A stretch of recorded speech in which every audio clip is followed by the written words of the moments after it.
Le retour triomphal du pauvre gardien avec un long cortège pour la dot de sa future femme. Suivez cette histoire de famille. Samuel freine brusquement.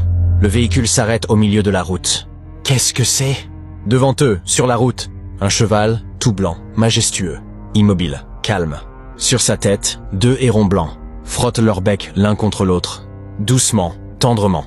Samuel et Sarah se regardent, puis sourient, largement. C'est le signe? Sarah pose sa main sur son cœur. Dans notre coutume, quand l'amour entre un homme et une femme est vrai et béni par Dieu, on rencontre ce genre de cheval, c'est un bon signe. Ils se prennent la main, émus, heureux.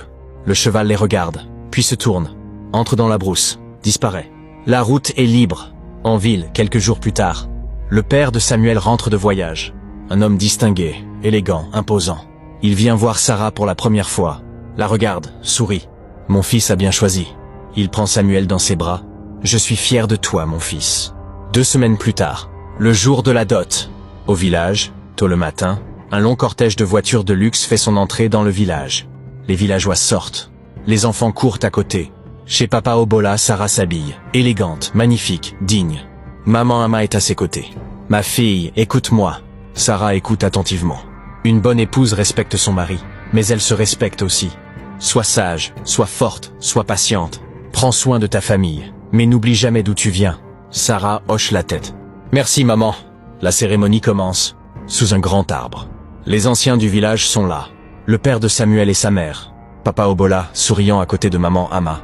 Les anciens bénissent l'union. Papa Obola est heureux, fier. Regarde Samuel avec respect. Samuel est content. Le village entier célèbre.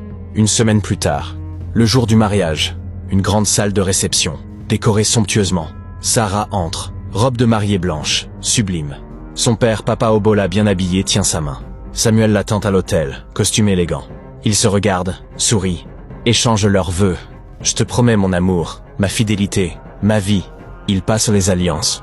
Je vous déclare mari et femme. Ils s'embrassent. La salle explose de joie. Lors de la réception, Samuel et Sarah sont aux anges. Ainsi, Samuel trouve son vrai amour. Leçon de vie. Dans la vie, beaucoup cherchent l'amour dans les richesses, les apparences, le statut social. Mais le vrai amour ne regarde pas ce que tu possèdes. Il regarde qui tu es. Sarah a vu Samuel pour son cœur, pas pour son portefeuille. Elle l'a respecté quand il était gardien. Elle l'a aimé pour ses valeurs, son travail, sa dignité. Et c'est ce qui a fait d'elle la femme bénie.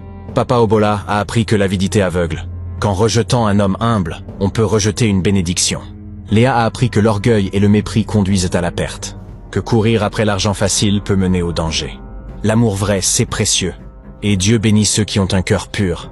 Cherchez d'abord les vraies valeurs. Le reste suivra. Parfois, écouter les parents nous évite de continuer à faire les mêmes erreurs. La famille, c'est sacré. La famille, c'est la racine.